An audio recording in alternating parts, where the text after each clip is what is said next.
ألف عاملين إيه؟ يا رب تكونوا بخير وصحة وستر من رب العالمين. أنا ما طلعتش لكم من زمان يا جماعة، فطلعت لكم أهو عشان أقول كل سنة وأنتم طيبين. بمناسبة رمضان إن شاء الله ينعاد عليكم بالخير يا رب. إحنا هنعمل مع بعض دلوقتي أحسن خلطة هتعمليها للتحمير، هتمشي معاكي طول شهر رمضان بإذن الله. هتحمري فراخ مسلوقة لو أنت سلقت فراخ بشوربة عادية، أو هتحمري كنتاكي أو ستريبس او كريسبي، اي حاجه هتحمريها بزيت هتنزليها في الخلطه اللي احنا هنعملها دي، وتنزليها في الصوص اللي هو بيبقى بهارات بميه، وتنزليها تاني في الخلطه دي وتنزليها على الزيت على طول. اي نوع فراخ معاكي هيمشي معاكي بالخلطه دي ان شاء الله. تعالى نخش نصلي على الرسول الاول ونخش على المقادير ونشوف احنا هنعمل ايه. ده معانا كيلو كريسبي، جايبه كميه يا جماعه علشان تفضل معايا طول الشهر، وبعمل كميات كتير زي دي، بس انا جبتلك دلوقتي علشان ان انت تعرفي بس. وعندي على الكيلو الكريسبي ده بحط، ده الكيس بتاعنا 350 او 400 جرام بقسماط. يعني الكيس ده يا جماعه 350 جرام، يعني انت هتحطي على الكيلو الكريسبي من ده، هتروحي عند العطار هتقول له انا عايزه كيلو كريسبي، هيديهولك. هتطحنيه في الكبه بتاعتك، عندك كبه زي دي ماشي هتطحنيه، عندك كبه الخلاط هتطحني على قدك حتى لو شويه بشويه. بس نصيحه منك يا اخت، اعمليه بكميه كبيره واركنيه عندك، هيقعد معاكي ممكن طول السنه عادي. هتبقي ناسيه، تيجي تحمري اي فراخ هتشديه وتنزلي فيه على طول. كيلو كريسبي هنحط عليه كيلو الا ربع بقسماط، لان ده 650 جرام يعني دول 700 جرام، قولي كيلو الا ربع بقسماط. وهنحط عليه نص كيلو دقيق، انا مش هحط ده كله، ده اكتر من نص كيلو، هحط نص كيلو بس ماشي. وهتحطي جميع البهارات اللي عندك، اللي هي بهارات فراخ، وديت بهارات لحمه، وديت بهارات محشي ممكن نحطها وده كركم. الكركم ده اساسي، الكركم ده يعني هتزودي منه، احنا هنزود مع بعض دلوقتي. وثوم بودر وبصل بودر وفلفل اسمر وبابريكا وبهارات كفته ماشي كده كفايه. عندك البهارات دي ماشي، عندك اي نوع من البهارات دي مش موجود عندك خلاص ما توقفيش على الوصفه، اعمليها برده. واساسي معانا الملح، تطعمي الملح بتاعك بالدرجه اللي انت هتحبيها. تعالوا بقى عشان اطحن ده كله في الكبه بتاعتي عشان الصوت بس ما يبقاش يزعجكم، وارجع لكم تاني.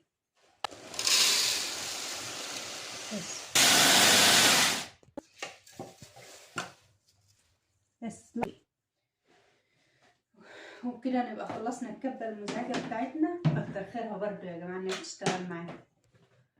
وننزل بباقي الكريسبي بتاعنا.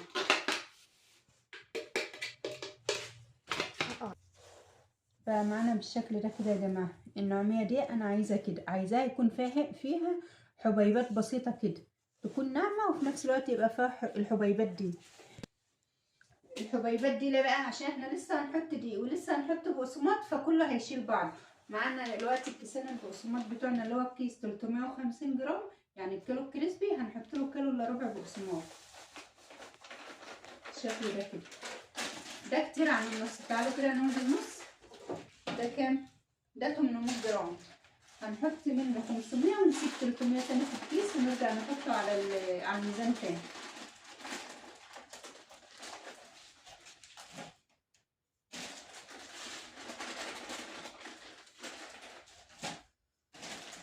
كده تمام. تعالي بقى العبي في البهارات براحتك، انا بحب العب في البهارات، يعني انا بحب البهارات كتير. كل لما تبهري التتبيله دي بالذات عشان التحمير بتاعك هيطلع كريسبي وهيطلع طعمه ممتاز، وهتبقي الاولى ان شاء الله في التتبيله دي. بصل بودر هنحط من كل نوع معلقه كبيره، دي معلقه صغيره، فانا بقولك علشان هي معلقه كبيره من بتاع الاكل. بابريكا هنحط معلقه برضو، دي معلقتين عشان هي صغيره. دي بهارات لحم، فراخ، بهارات فراخ. فلفل اسمر استكفي بمعلقه واحده عشان الفلفل الاسمر حامي. كمون معلقه كبيره برضو. بصل بودر معلقه كبيره برضو.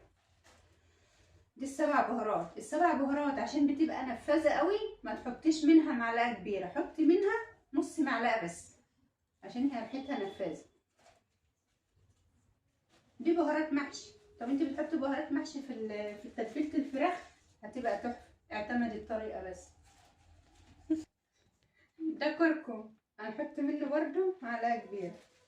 لا الكركم حط منه معلقتين كبيره من بتاع الاكل، عشان احنا عايزين الفراخ بتاعتنا تبقى صفرة، والكريسبي اصفر كده كده، بس احنا بنعزز اللون برضه. اساس الكركم ده معانا في الوصفه، يعني ما تستغنيش عنه خالص. بهارات كفته معلقه واحده، دي احنا حطينا منها. انا عندي البهارات متكرره مرتين فعادي يعني. الملح بتاعك بقى، الكيلو الكريسبي على النص كيلو دقيق، على الكيلو الا ربع بقسماط، هنحط عليها معلقه من بتاع الاكل. دي معلقه صغيره، هنحط 3 معالق من اللي هي بتاع الشاي دي، هتحط عليها 3 معالق. كده هيبقى الملح بتاعك مظبوط، لانك انت بتبقي اصلا متبله الفراخ او مسوياها. لو هي فراخ مسلوقه وهتحمريها في الخلطه دي، بتبقي انت مسوياها في ملح. لو انت متبله الفراخ برده على بيت وهتنزليها في الخلطه دي على الزيت على طول اللي هي البانيه، برده بتبقى انت مطعماها بملح. فما تكتريش الملح في الخلطه دي قوي، علشان ما تعكسش مع الملح التاني ويخليلك الاكله بتاعتك حادقه وتترمي. فكده الملح بتاعك هيبقى مظبوط. اما الشطه دي انت عايزاها سبايسي، حطي براحتك شطه. ما انتش عايزاها سبايسي يعني مع الوسط كده، حطي معلقه واحده هتبقى كويسه.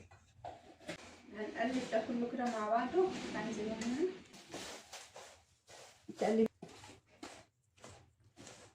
تقلبي كده كده بالشكل ده، يبقى معاكي تحفه. يقعد معاكي ان شاء الله طول شهر رمضان. اللي يفيد منك او يتبقى منك هتعينيه في علبه محكمه زي دي كده برضو، وتعينيه في التلاجة هيقعد معاكي طول السنه.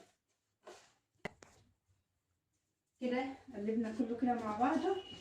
هتعبيه بقى، عندك علب زي دي هتعبيه فيها عادي، ما عندكيش هتعبي في برطمانات زي اللي انا هوريها لك دي كده. على فكره انا عامله برطمانات اهي، برضو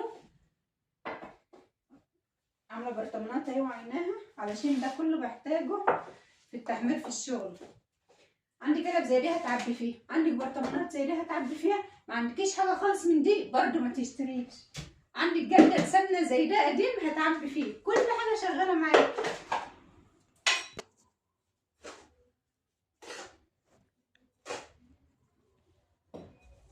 وكبسيها كده بقى، علشان لما تيجي تقفليها تحطها تبقى مليانه مكبوسه كده.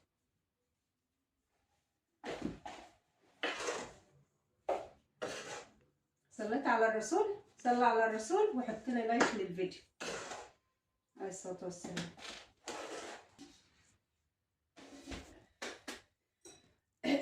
نصيحه مني لما تيجي تعملوها البسوا كمام، لان البهارات ريحتها منفذه قوي. انا كده علشان ايه؟ يبقى مطبخك نضيف، اهم حاجه النظافه.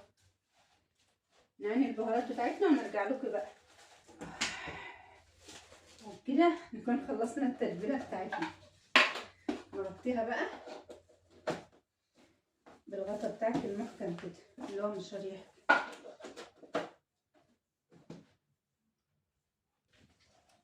ودول تتبقوا كده، فانا هستعملهم بكره ان شاء الله، يعني مش هغيبهم هنا. فانت بقى زي الشطوره كده تحطي دولت الاتنين في التلاجة، يبقوا موجودين عندك على رف التلاجة، وده اشتغلي بيه. لما يخلص هتطلعي واحده والتانيه سيبها في التلاجة زي ما هي كده. يكون الفيديو بتاعنا خلص. يا رب الفيديو بتاعي يكون عجبك، ولو طلعت منه حتى المعلومه اعملي لي لايك واشتراك للقناه وفعلي لي زر الجرس عشان اخبر بكم ان شاء الله. مع السلامه في فيديو جديد. باي.